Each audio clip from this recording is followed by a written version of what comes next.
کنتم خیر امۃ اخرجت للناس تأمرون بالمعروف وتنہون عن المنکر، تم بہترین امت جو لوگوں کے لیے ظاہر کی گئی کہ تم کیا کرتے ہو، معروف یعنی نیکی کا حکم دیتے ہو اور برائی سے تم منع کرتے ہو۔ یعنی اس امت کی فضیلت کس وجہ سے؟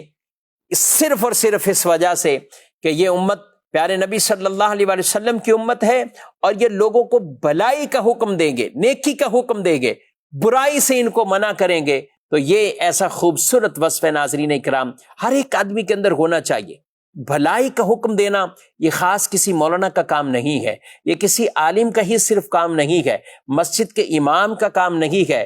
عید مسلم ہم سب کی ذمہ داری بنتی ہے۔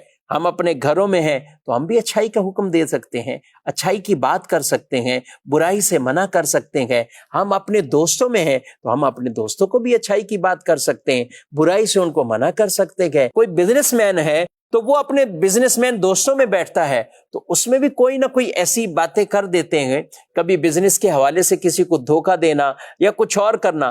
تو اب ہم ایک دوسرے کے معاون نہ بنے، مدد کرنے والے نہ بنے، بلکہ ہم انہیں اصلاح کی طرف بلائیں، کیونکہ قرآن نے ہمیں کہا ہے وَتَعَاوَنُوا عَلَى الْبِرِّ وَالتَّقْوَىٰ وَلَا تَعَاوَنُوا عَلَى الْإِثْمِ وَالْعُدْوَانِ، کہ بھلائی اور نیکی کے کاموں میں وہ تو آپ ایک دوسرے کے ساتھ تعاون کرو، لیکن اللہ کی نافرمانی والے کاموں میں کسی چیز کا کوئی وہ تعاون ایک دوسرے کے ساتھ نہ کرو، وہ معاون نہ بنو۔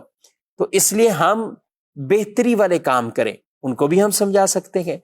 ٹیچر ہے، پروفیسر ہے، کوئی لیکچر دیتا ہے، کسی طرح کے بھی اپنا کام ہے، اس کے جاب ہے، تو اچھائی کی بات کرنا یہ اس امت کا وصف ہے۔ چاہے وہ کوئی سیاستدان ہو یا کوئی عام آدمی ہو، جس سے جتنا بن سکے وہ لوگوں کو اچھائی کی بات بتائے اور اسے معروف یعنی نیکی کی بات کرے، اور انہیں گناہوں سے اور انہیں اللہ کی نافرمانی اور برے کاموں سے وہ باز رکھنے کی کوشش کریں۔ یاد رکھیں، جب یہی آواز محراب و منبر سے بلند ہوگی، جب یہی آواز ہمارے گھروں سے بلند ہوگی، جب یہی آواز اسکول اور کالجز میں بلند ہوگی، جب یہی آواز اگر سیاستدانوں کے ایوانوں میں بلند ہوگی، تو اس معاشرے میں امن ہی امن ہوگا۔ ہر طرف معروف ہی باتیں ہوں گی، نیکی کی باتیں ہوں گی، اور گناہوں سے ہم خود بھی بچیں، ایک دوسرے کو بھی بچانے کی سعی اور کوششیں کریں۔